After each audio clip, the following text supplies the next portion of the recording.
Segera download Apa saja yang Quran disebut oleh Tadabbur, Al-Quran jika dia meraih tafsir kebaikan. dalam genggaman Contoh, Anda. bulan Ramadan adalah bulan Al-Quran.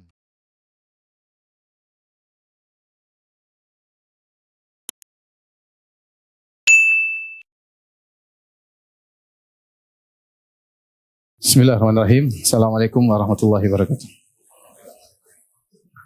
Alhamdulillahi ala ihsani wa syukru lahu ala taufiqihi wa amtinani. Asyhadu an la ilaha illallah wahdahu la syarika lahu ta'ziman li sya'ni wa asyhadu anna Muhammadan abduhu wa rasuluhu da'ila ridwani. Allahumma salli alaihi wa ala alihi wa ashabihi wa ikhwani. Ikhwan dan akhwat yang dirahmati oleh Allah Subhanahu wa taala, kita melanjutkan bahasan kita tentang ahkamul janaiz. Dan pada pertemuan lalu telah kita singgung bahwasanya adab-adab terkait dengan mayat, dan juga kita sudah singgung tentang tajhizul janazah, tentang penyelenggaraan janazah. Dan penyelenggaraan janazah kita sebutkan ada terdiri atas 4 poin. Poin pertama adalah memandikan mayat, kemudian yang kedua adalah mengkafankan mayat, yang ketiga adalah menyolatkan mayat, dan yang keempat adalah menguburkan mayat. Ya, 4 perkara yang merupakan tajhizul janazah, yaitu penyelenggaraan janazah. Memandikan, kemudian mengkafankan, kemudian disolatkan, kemudian dikuburkan. Baik, kita masuk pada penyelenggaraan yang pertama tentang ghuslul mayyit, tentang memandikan mayat atau ghuslul mayyit, ya, memandikan mayat. Ini adalah pekerjaan pertama atau kegiatan pertama dari penyelenggaraan jenazah, dan hukumnya adalah fardu kifayah, ya. Rasulullah SAW pernah berkata kepada seorang yang jatuh dari ontanya, kemudian waqasathu naqatuhu, kemudian diinjak oleh ontanya sehingga meninggal. Kata Nabi SAW, iksiluhu bima'in wasidr. Ya, Rasulullah SAW mengatakan iksiluhu bima'in wasidr, mandikan mayat tersebut dengan air dan dicampur dengan sidar, ya. Pembahasan pertama yang kita bahas tentang masalah mandikan mayat, yaitu siapakah yang berhak untuk memandikan mayat? Siapakah yang paling berhak memandikan mayat? Mazhab Syafi'i menjelaskan bahwasanya, ya, yang paling utama memandikan mayat jika mayatnya adalah laki-laki adalah yang paling dekat kekerabatan, yang paling dekat kekerabatan berdasarkan asobat, ya. Maka yang paling utama memandikan mayat laki-laki adalah ayahnya dan kakeknya. Kalau ayahnya ada, kakeknya ada, mereka lebih utama. Kemudian selanjutnya adalah anaknya dan cucunya, ya. Anaknya dan cucunya. Jadi bagian atas, kemudian bawah, kemudian hawashi, yaitu saudaranya dan ponakannya, anak saudaranya. Baru kemudian paman dan sepupu, baru paman dan sepupu. Kemudian kalau semua tidak ada, baru kemudian ar-rijal al-aqarib, yaitu laki-laki tapi kerabat, selain daripada mereka, lelaki tapi kerabat. Kalau tidak ada laki kerabat, baru kemudian lelaki ajnabi, bukan kerabat, boleh memandikan. Ustadz kayak siapa kayak, ya, boleh. Kemudian kalau semua tidak ada, baru kemudian istri. Istri belakangan kalau menurut mazhab Syafi'iyah untuk memandikan suami. Kemudian kalau istri tidak ada, baru wanita-wanita mahramnya, adiknya, kakaknya, tantenya, bibinya. Ya, ini kalau mayat adalah laki-laki. Kalau mayatnya adalah perempuan, maka yang paling utama memandikan adalah mahramnya, wanita-wanita yang merupakan mahram sang mayat wanita. Kemudian setelah itu kerabat-kerabatnya yang bukan mahram. Kalau tidak ada, baru kemudian wanita ajnabiyah. Ini kita akan tuliskan insyaallah. Setelah itu wanita ajnabiyah boleh memandikan. Baru kemudian suami terakhir, ya. Kemudian kalau suami tidak ada, baru rijal al-maharim, yaitu laki-laki yang mahramnya seperti kakak, kemudian adiknya, ya. Kemudian jadi intinya wanita didahulukan daripada suaminya. Coba saya tuliskan, ya.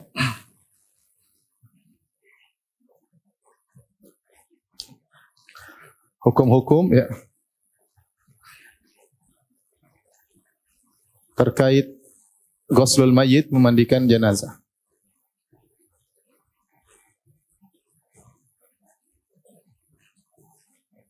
Yang pertama tentang siapa yang berhak memandikan ya.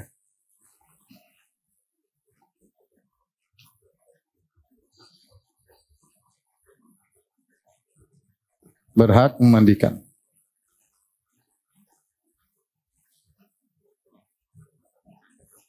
Dua kemungkinan jika mayatnya laki-laki ya.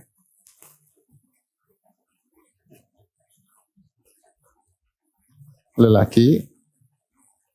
Kemudian jika mayatnya wanita.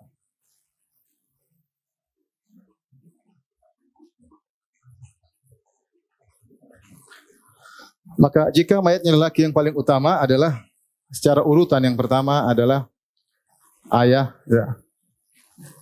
Ayah dan kakek ya. Dari arah atas ini yang paling utama. Yang kedua baru arah bawah yaitu anak dan cucu ya. Artinya kalau anak enggak ada cucunya silakan mandikan. Kemudian yang ketiga baru arah samping yaitu saudara dan anaknya, anak saudara. Yang ponakan maksudnya. Baru kemudian yang keempat adalah paman dan anaknya. Maksudnya adalah sepupu. Ya. Baru kalau tidak ada semuanya, baru ar-rijal al-aqarib, yaitu para lelaki yang kerabat, para lelaki kerabat. Mungkin kerabat jauh, yang penting kerabat ya. Kemudian yang keenam, baru kemudian para lelaki selain kerabat.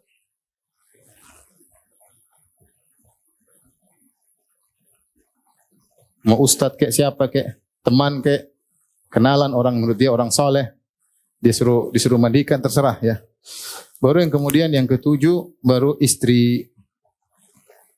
Kalau istri tidak ada, baru wanita yang merupakan mahramnya. Demikian urutan yang disebut dalam kitab Al-Mu'tamad karya Syekh Muhammad Az-Zuhaili. Jika mayatnya adalah wanita, maka yang paling utama adalah an-nisa al-maharim. Para wanita yang merupakan mahram.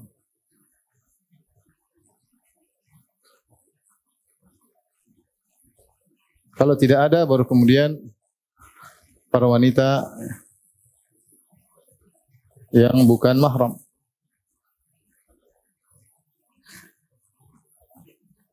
Saya pastikan dulu.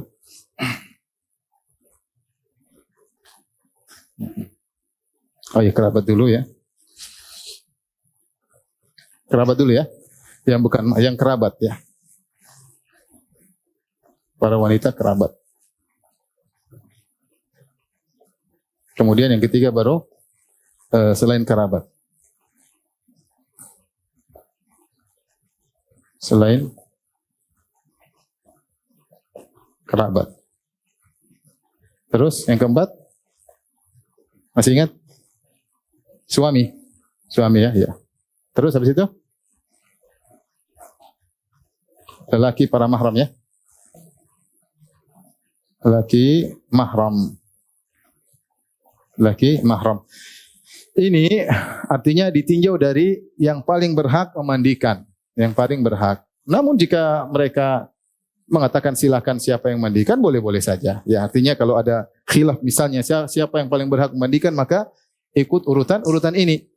Kalau ada khilaf, tapi kalau nggak ada khilaf sudah ustaz aja yang mandikan, siapa kek, tetangga kek, terserah. Karena tidak semua orang berani memandikan apa? Mayat ya. Enggak enak atau sakral atau bagaimana ya. Padahal ketika kita bahas seperti ini, menunjukkan harusnya setiap muslim siap untuk memandikan saudaranya. Harusnya ya. Karena diurutkan ayah. Jadi perkara memandikan harusnya bukan perkara yang menakutkan atau mengkhawatirkan atau terlalu sakral. Enggak ya. Yang penting dia ngerti adab-adabnya, kemudian dia mandikan. Artinya kalau ada khilaf baru kita ikut urutan seperti ini menurut mazhab Syafi'i. Kalau tidak ada khilaf maka silakan siapa yang memandikan. Seperti suami langsung ingin mandikan istri boleh. Dalam hadis ketika Nabi SAW pulang dari Baqi, kemudian Rasulullah SAW menemui Aisyah radhiyallahu taala anha.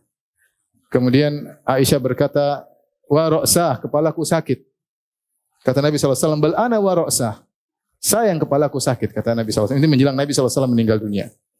Rasulullah SAW pulang, ternyata kepala beliau sakit, Aisyah juga kepalanya sakit. Kemudian Rasulullah SAW berkata, ma dharraki lau mitti. Ya. Apa masalah bagimu wahai Aisyah radhiyallahu anha? Wahai istriku, kalau kau meninggal, faghassaltuki, kemudian saya mandikan engkau, wa kafantuki, kemudian saya kafankan engkau, summa dafantuki, kemudian aku kuburkan engkau. Artinya enggak ada masalah ya. Suami boleh mandikan istri dan sebaliknya istri boleh mandikan suami ya. Jadi kalau kita perhatikan di sini, selalu yang diutamakan adalah satu jenis, lelaki memandikan laki-laki.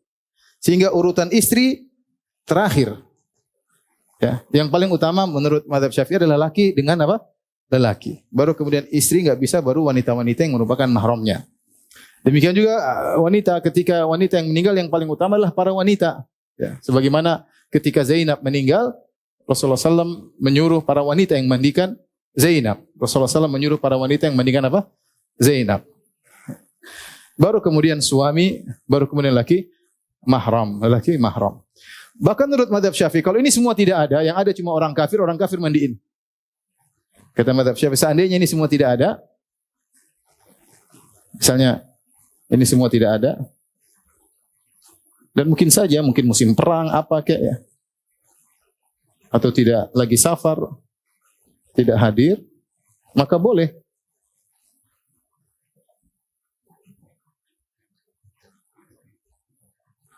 Kafir memandikan.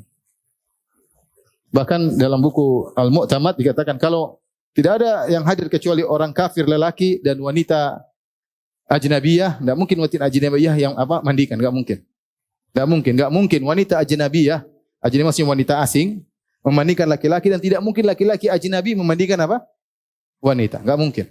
Seandainya ketika mayat meninggal kemudian yang ada cuma lelaki kafir dan seorang wanita muslimah tapi bukan mahramnya, maka lelaki kafir memandikan, wanita muslimah yang menyolatkan.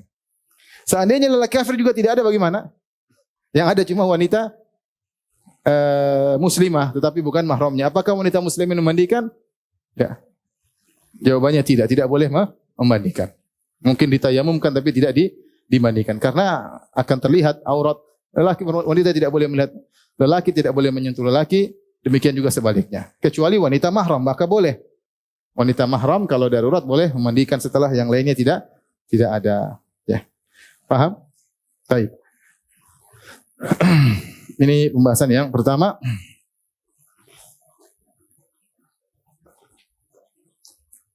Yang kedua, kaifiyatu al-ghusl ya. Bagaimana cara mandi?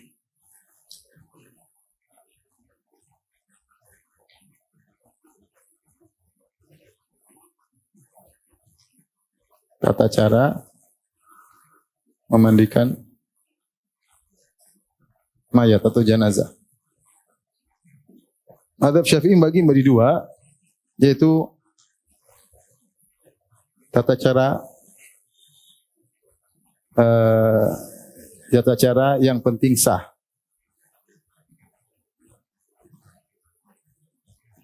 Aqall, tata cara yang paling minimal ya. Itu minimal, yang penting sah. Kemudian tata cara optimal, tata cara yang sempurna, optimal ya, dengan sunnah dan adab-adabnya, sesuai sunnah dan adab-adabnya. Ini dua tata cara mandikan jenazah. Mirip dengan mandi junub. Mirip dengan mandi junub. Mandi junub minimal apa? Yang penting basah semua badan, ya, maka sudah sah niat mandi junub. Yang penting badan semua basah dengan air yang mengalir, maka sudah sah mandi junub, ya. Seorang misalnya bismillah kemudian masuk kolam keluar sudah sudah sah ya. Ya. Itu apa namanya? Mandi yang minimal ya. Tidak perlu urutan kanan, urutan kiri. Yang penting buru-buru pakai shower basah semua udah. Yang penting niatkan mandi junub, kemudian yang penting berkumur-kumur, beristinsyak sudah selesai. Ya, tapi kalau mau mandi yang sesuai dengan sunnah tentunya ada aturannya. Berwudu dulu, kemudian tubuh bagian kanan, tubuh bagian kiri, mirip dengan mandi janabah. Jadi kita seakan-akan sedang memandikan mayat dengan mandi apa? Janabah ya. Maka dengan demikian tata cara yang penting sah itu minimal adalah yang penting seluruh tubuh mayat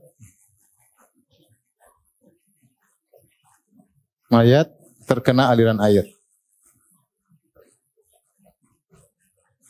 Ya, tidak harus urutan. Ini maksudnya untuk memudahkan kalau ada seorang misalnya ada yang meninggal di keluarganya, kemudian tidak ada yang berani mandikan sendiri. Yang penting tubuhnya seluruhnya terkena apa? Terkena air ya. Dia bersih-bersihkan tentunya setelah menghilangkan najis ya. Setelah menghilangkan najis dari mayat.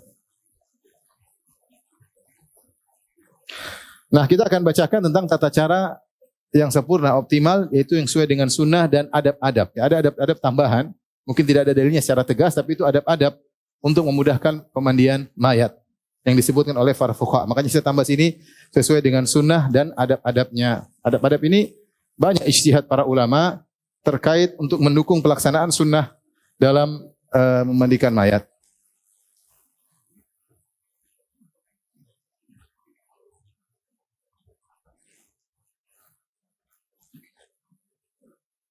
Yang pertama namanya al-ghuslu al-adna, yang kedua al-ghuslu al-akmal. Minimal dan yang optimal. Taib. Yang pertama, perhatikan ya, memandikan mayat secara maksimal. Yang pertama, mayat diletakkan di tempat yang tidak ada orang lain kecuali yang memandikan. Yang memandikan mungkin ada keluarga yang mau hadir boleh. Tapi jangan terbuka untuk semua orang melihat. Tidak, itu kurang menghargai mayat. Kita beradab dengan apa? Mayat ya. Dan Nabi SAW ketika mandi tidak dilihat oleh semua orang. Ini bentuk kurang menghargai mayat ya. Saya tadi baru ditanya, Ustaz bagaimana hukumnya kalau mayat dimandikan teman-temannya semua hadir lihat? Enggak, itu enggak adab, bukan begitu. Agar tidak ada yang melihat mayat kecuali yang memandikan. Karena bisa jadi auratnya tersingkap. Bisa jadi ada sesuatu yang buruk keluar dari mayat tersebut. Dan kita harus menutup aurat seorang muslim apakah dia masih hidup atau sudah mati. Enggak boleh. Enggak boleh ya. Maka tidak boleh dibuka di tempat terbuka kemudian semua orang lihat, maka ini tidak sunnah. Nabi SAW yang memandikannya adalah Ali bin Abi Thalib dan Al-Fadl bin Abbas, kerabat Nabi SAW. Ali sepupunya, Al-Fadl juga sepupunya. Wa kana Usama bin Zaid yunawilul ma, adapun Usama bin Zaid mengofer air kepada mereka, kepada Ali dan Fadl bin Abbas. Wal Abbas waqifun indahum. Adapun Abbas paman Nabi SAW berdiri menyaksikan proses pemandian tersebut. Jadi yang melakukan cuma 4 orang ya. Artinya bukan rame-rame kemudian semua orang panggil ngelihat, tidak ya. Kita ingin menjaga martabat sang mayat. Ini yang pertama. Yang kedua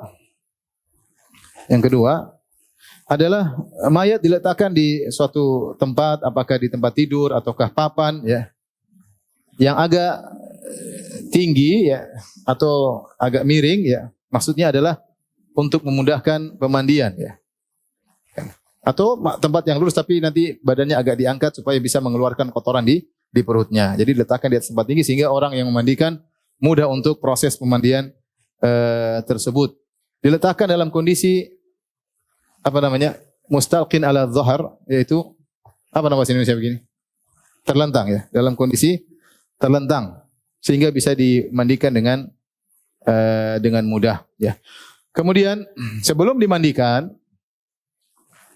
para fuqaha mengatakan dianjurkan untuk melembutkan anggota tubuh mayat ya. Caranya misalnya tangannya didorong ke depan, ditarik, dimajukan, dilipat, ditarik lagi, supaya nanti kakinya juga demikian, dijulurkan, dilipat lagi, julur, lipat, supaya nanti proses pemandian mudah, proses pengangkatan jenazah juga mudah, karena bisa jadi ada tangannya yang kaku, kakinya yang kaku, maka pelan-pelan diluruskan, dikembalikan pada posisinya ya. Karena orang meninggal dengan kondisi macam-macam ya, dalam kondisi mungkin lagi jongkok, dalam kondisi lagi duduk, macam-macam ya. Maka perlu dikembalikan posisinya agar mudah untuk dimandikan ya. Ini yang kedua. Yang berikutnya, maka diambillah kain, disebut sini kain yang qadiq atau raqiq, kain yang lama atau kain yang tidak terlalu tebal.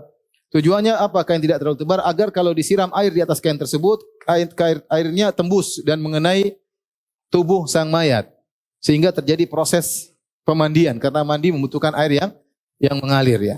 Tapi kalau kain yang ditutupkan kepada tubuh mayat, kain yang tebal bisa jadi air tidak sampai ya. Kalau kita siram dari atas pun bisa masuk.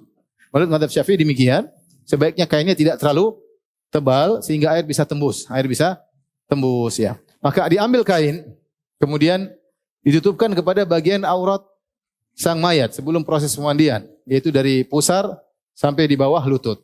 Dari pusar sampai di bawah lutut ya, kain apa kayak sarung kayak apa kayak atau handuk yang tidak terlalu tebal ditutupkan. Setelah itu bajunya dibuka. Setelah itu bajunya dibuka, seluruh bajunya dibuka, baik bajunya, baju dalamnya, celana dalamnya, celananya dibuka. Kalau mungkin kan dibuka dengan baik, maka dibuka dengan baik. Kalau tidak maka digunting ya. Digunting mungkin untuk membukanya sulit ya. Tidak semua kondisi mayat mudah untuk dibuka bajunya. Tapi kalau bisa dibuka bajunya dengan baik, buka bajunya. Kalau tidak bisa membuka harus terlihat auratnya, maka jangan dibuka, digunting aja. Karena kita tidak boleh melihat aurat mayat tersebut, tetap harus dijaga ya. Dirobek sehingga tersisalah mayat tersebut dalam kondisi tidak berpakaian, telanjang kecuali kain yang tadi digunakan untuk menutup apa? Pusarnya sampai ke lututnya, karena itu aurat mayat. Paham sampai sini? Kemudian setelah itu yang memandikan mayat ya, mengangkat mayat, kepalanya diangkat sedikit diangkat supaya apa? Supaya mudah mengeluarkan najis kalau masih ada dalam perutnya, dengan diurut pelan-pelan bagian perutnya. Kalau memang ada najis maka akan mudah untuk dikeluarkan ya. Pelan-pelan ya. Demikian ya. Kemudian setelah itu dia mulai membersihkan kotoran yang ada pada mayat tersebut, najis yang ada pada mayat tersebut. Caranya dengan kalau kita mudah kita menggunakan sarung tangan, kemudian kita menggunakan kain. Kita menggunakan kain untuk membersihkan najisnya, baik kemaluannya atau duburnya. Dua-duanya kita bersihkan. Ya, tentunya di balik kain tersebut sehingga tidak kelihatan. Kita bersihkan kemaluannya, kemudian kita bersihkan apa? Duburnya. Kita bersihkan duburnya dengan pakai sarung tangan, kemudian kita pakai kain. Dan tidak boleh kita menyentuh kedua kali kemaluannya dan duburnya kecuali saat itu saja. Nanti kalau memandikan jangan disentuh lagi, cuma disiram doang. Jadi karena ini darurat, harus membersihkan apa? Najis ya. Kemaluannya dibersihkan najisnya, kemudian duburnya juga dibersihkan apa? Najisnya. Ya. Kemudian menurut mazhab Syafi'i, ada khilaf masalah ini. Menurut mazhab Syafi'i, mayat yang meninggal maka tidak perlu dicukur kumisnya, tidak perlu dicukur ketiaknya, tidak perlu. Karena mereka berdalil karena tidak diriwayatkan dari Nabi SAW, Nabi melakukannya dan tidak diriwayatkan dari para sahabat. Padahal banyak sekali yang meninggal di zaman para sahabat, namun ketika mayat meninggal tidak dicukur kumisnya dan tidak dicukur bulu atau dicabut bulu ketiaknya, tidak.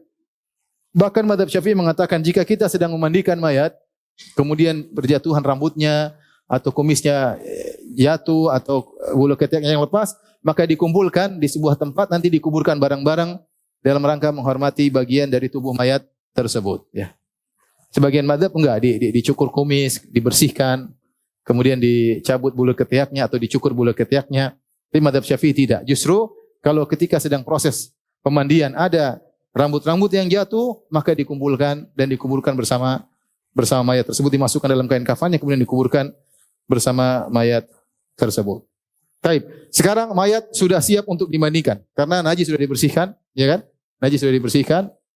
Ingat ya, pakai kaos tangan dan tidak boleh menyentuh langsung kemaluannya, tapi menggunakan kain. Menggunakan apa?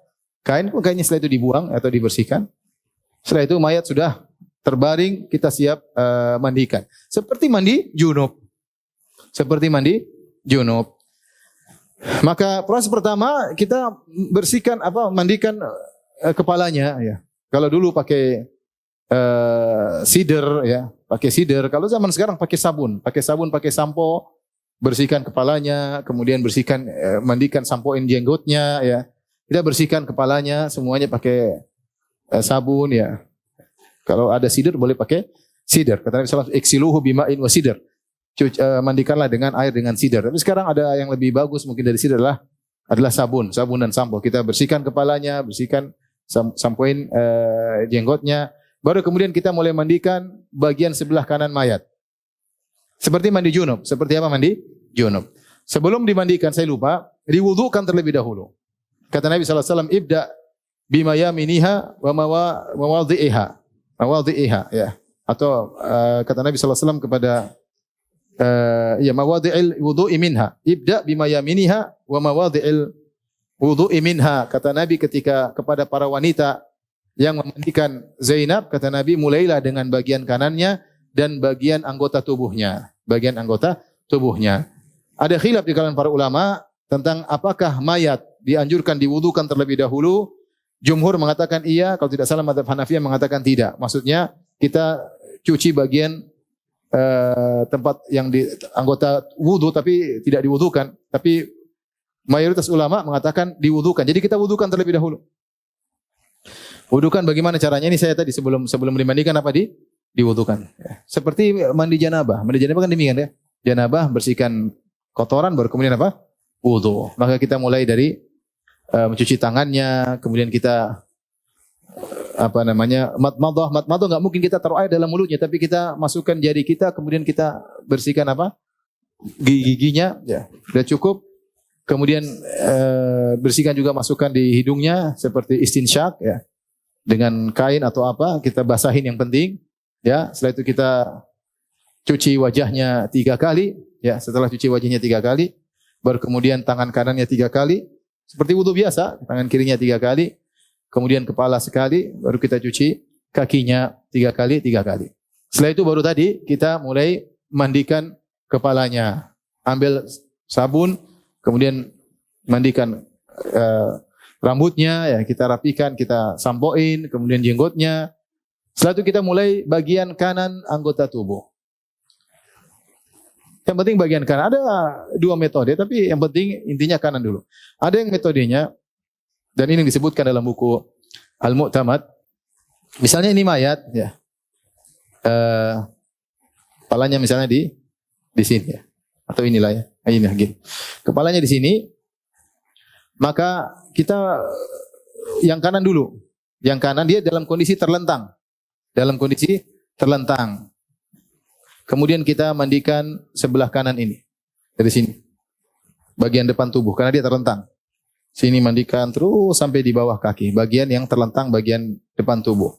Setelah itu kita pindah ke kiri. Ke kiri ini metode yang disebutkan. Ya, ke kiri dari atas sampai ke bawah. Bagian belakang belum. Setelah itu kita buat mayat begini, yaitu dia bersandar, berbaring di atas lambung kirinya. Maka kita cuci bagian belakang kanan. Belakang kanan sampai tengah badannya, belakang kanan. Belakang kanan. Paham? Setelah itu kita tidurkan lagi, kita balikkan begini. Dia sekarang berbaring di atas lambung kanan. Maka kita cuci bagian yang belum, setengahnya kan? Setengah tadi kan sudah. Bagian belakang kirinya. Bagian belakang kirinya. Ini sama menghadapkan kanan baru kemudian kiri. Saya ulangi. Jadi mayat ketika terlentang, apa yang dicuci dulu? Bagian apa? Kanan. Masih dalam kondisi terlentang. Kemudian setelah itu kiri. Masih dalam kondisi terlentang. Setelah itu dia dibaringkan di atas lambung kirinya. Maka kita cuci, mandikan, kita sampoin ya.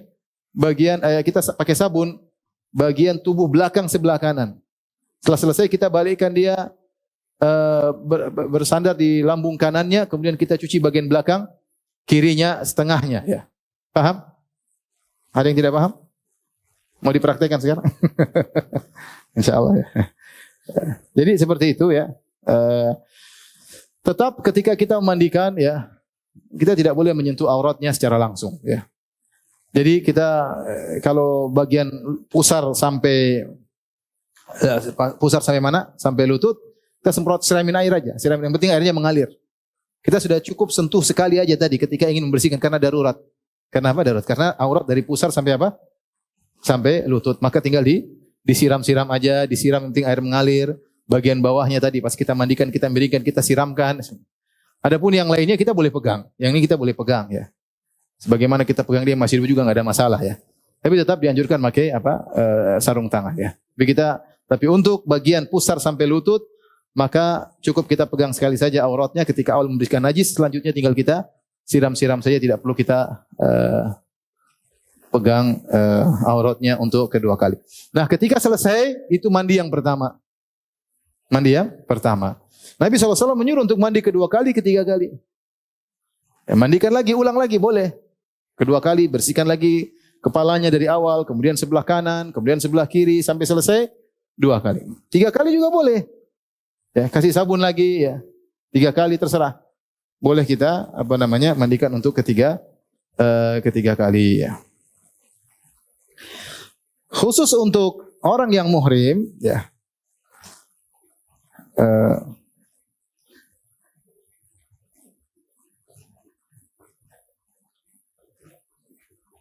Tidak boleh ditaruh kafur ya. Karena ada sampo-sampo atau kafur minyak wangi ketika dimandikan ya.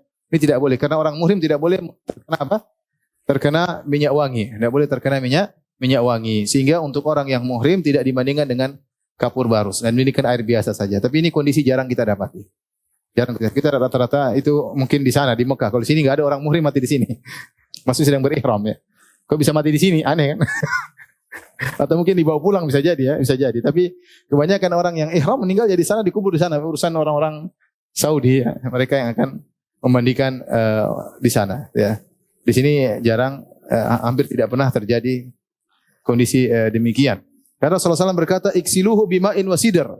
Mandikanlah orang yang meninggal dalam kondisi ihram dengan air dan sidr. Sidr ya tadi untuk pembersih ya. Wa kafinuhu fi thawbain dan kafankanlah dengan 2 kain. Wala tumissuhu tiban, jangan dikasihkan minyak wangi. Artinya kalau selain mayatnya biasa enggak apa kita mandikan, kita campur minyak wangi, kasih kafur, kasih pewangi airnya tidak jadi masalah. Yang penting bersih dulu ya. Mau kasih mandi sambil dikasih campur misik, dicampur kafur baru silakan ya. Silakan. Adapun muhrim orang yang ihram tidak boleh terkena minyak wangi. Wala tukhammiru ra'sahu dan jangan tutup kepalanya. Kenapa? Fa innahu yub'atsu yaumal qiyamati mulabbiyan karena dia akan dibangkitkan pada hari kiamat dalam kondisi bertalbiyah ya. Taib selesai dari memandikan ya. Bagaimana dengan mandikan wanita? Wanita sama saja, cuma bedanya tetap aurat tertutup ya. Dia memandikan para wanita ya. Sebagaimana urutan tadi kita sebutkan. Kalau rambutnya panjang ya, maka dikepang 3 kemudian dilepaskan dilemparkan ke belakang sebagaimana Zainab. Zainab putri Nabi SAW ketika meninggal, maka rambutnya dikepang 3 ya. Fadhafarna sya'raha 3 qurun wa alqainaha khalfaha. Kata Ummu Atiyah Al-Ansariyah, dia mengatakan kami pun mandikan Zainab dan kami radhiyallahu anha dan kami kepang rambutnya menjadi 3 kepang kemudian kami taruh di belakang. Kalau wanita kalau rambutnya panjang, rambutnya pendek maka tidak perlu. Cara memandikan seperti cara memandikan lelaki. Ya, hanya saja yang menjalankan pemandian adalah para wanita.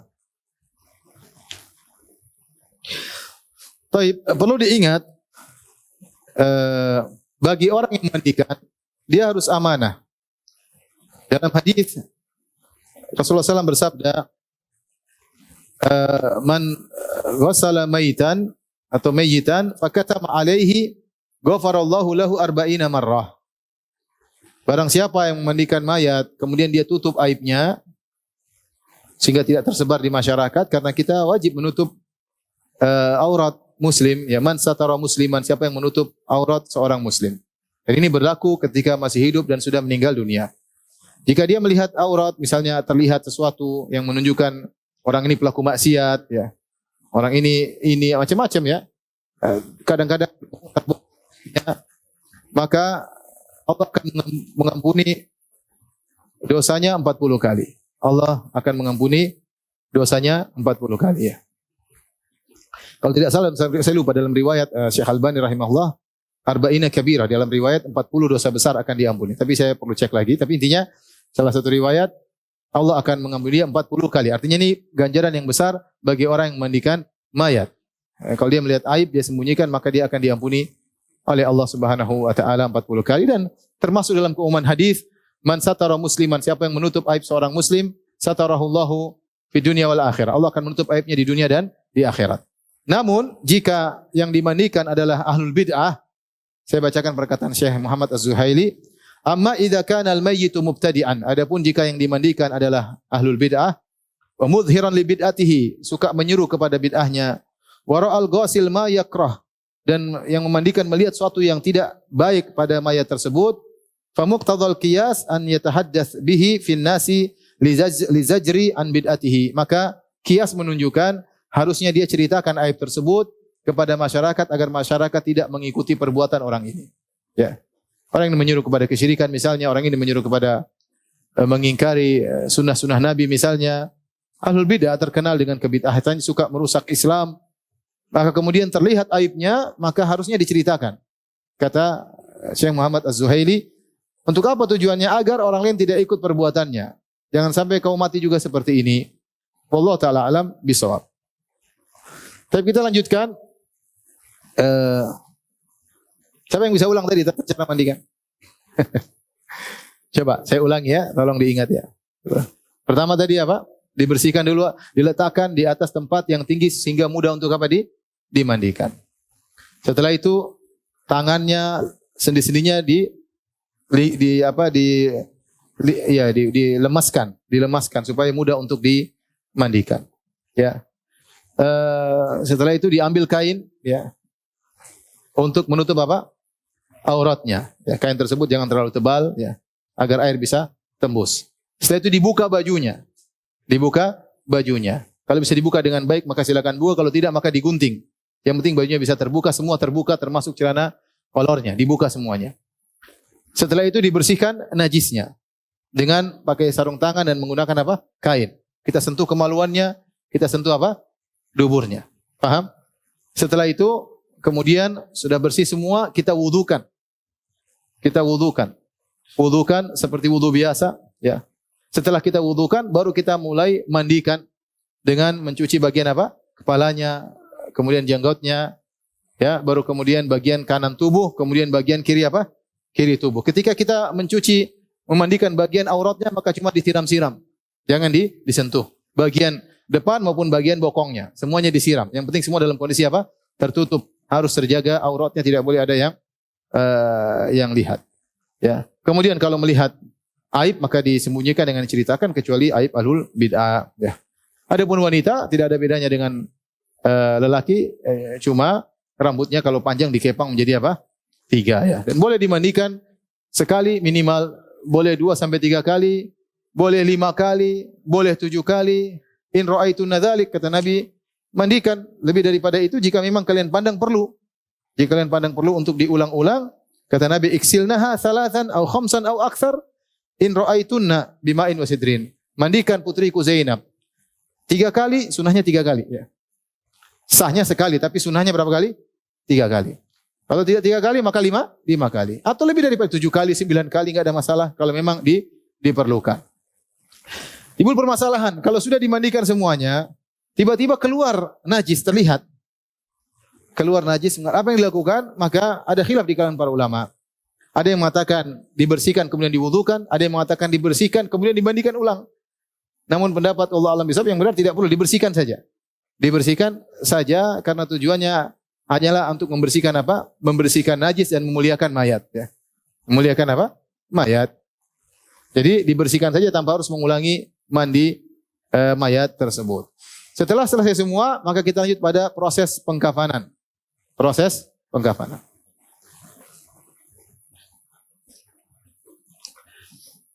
Tapi sebelum dikafankan, ada perkara yang harus diperhatikan. Jadi air terakhir dikasih minyak wangi, air terakhir dikasih kapur barus, kasih minyak wangi, dan tidak usah dibersihkan lagi sehingga mayat masih beraroma apa? Harum.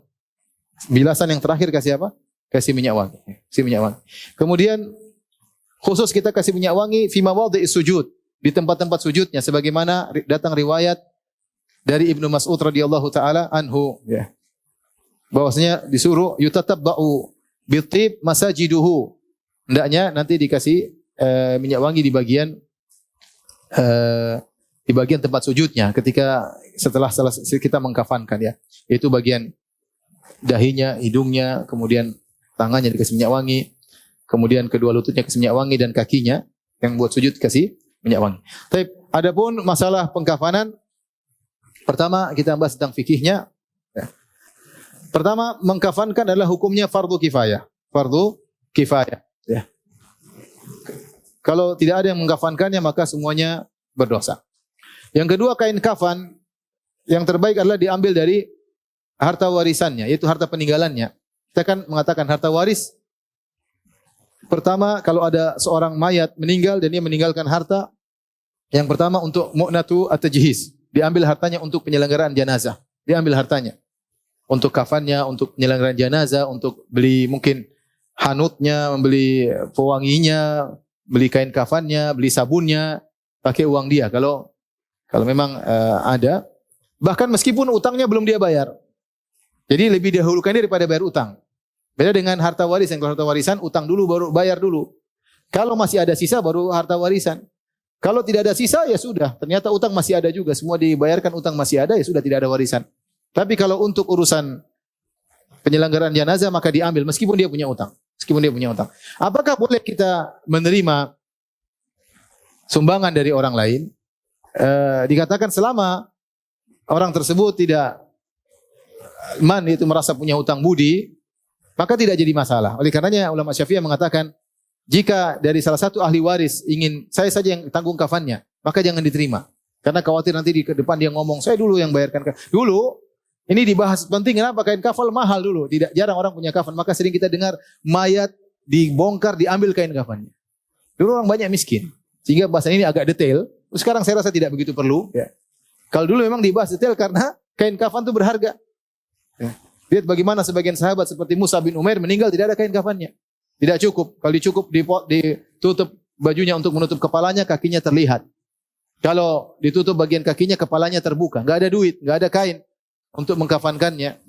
Sehingga mereka mengatakan kalau ada ahli waris di antara waris mengatakan saya akan tanggung, jangan, tidak perlu. Karena takut nanti dia ungkit-ungkit di kemudian hari. Tapi kalau tidak ditakutkan hal tersebut, apalagi sekarang muda, enggak ada masalah. Bahkan sebagian orang menyumbang kain kafan sekarang. Ya. Sebagian penyelenggara jenazah diselenggarakan dengan gratis, ingin berbuat baik kepada si mayat, enggak ada masalah, tidak kemudian tidak ungkit-ungkit saya dulu begini, ungkit-ungkit kepada keluarganya, enggak ada. Saya rasa tidak ada demikian.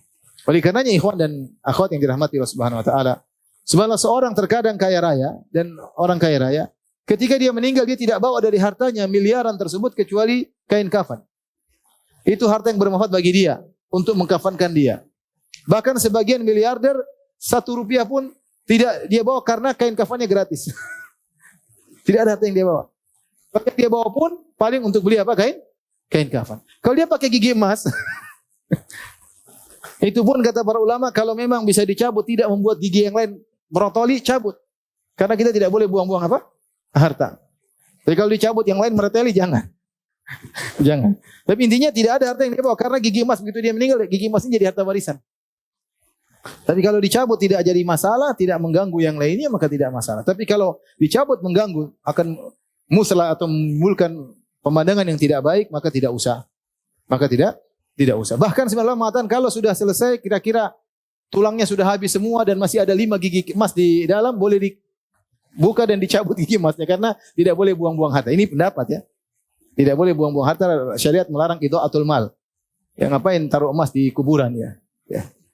Tidak ada faedahnya buat sang mayat tersebut ya. Tidak bisa digunakan untuk menyogok malaikat, tidak bisa. Jadi yang mending diambil dimanfaatkan, masih banyak orang susah. Tapi intinya lihat, hati-hati kita ngumpulin duit tidak kita bawa kecuali yang buat kain kafan. Subhanallah. Kadang tidak ada yang kita bawa karena kain kafan kita gratis dan banyak ikhwan-ikhwan membuka program penyelenggaraan jenazah dengan kain kafan gratis. Intinya tidak jadi masalah. Azan kan? Azan. Ini gimana kain kafan? Gratis ya intinya ya. Tapi kita lanjutkan aja apa namanya? Azan lah, azan dulu azan. Silakan azan. Baik, para jamaah yang dirahmati Allah Subhanahu wa taala. Jadi demikian kafannya ya, kalau harus diambil dari tarikahnya, dari harta peninggalannya. Kalau dia tidak punya harta peninggalan, miskin, tidak punya apa-apa, maka yang menanggungnya adalah yang wajib memberi nafkah kepadanya. Misalnya istri tidak punya apa-apa, suaminya yang belikan kafannya, atau seorang anak tidak punya apa, bapaknya yang menanggung kafannya. Kalau orang tua, anaknya yang belikan kafan. Kalau tidak ada semua harta untuk beli kafan, maka dari baitul mal, kaum muslimin. Tapi mungkin sampai di sini aja dulu ya, terkait dengan kafan. Nanti proses cara mengkafankan kita lanjutkan pekan depan insyaallah taala. Tapi demikian saja kajian kita. Kulingan, mohon maaf. Wabillahi taufiq wal hidayah. Assalamualaikum warahmatullahi wabarakatuh.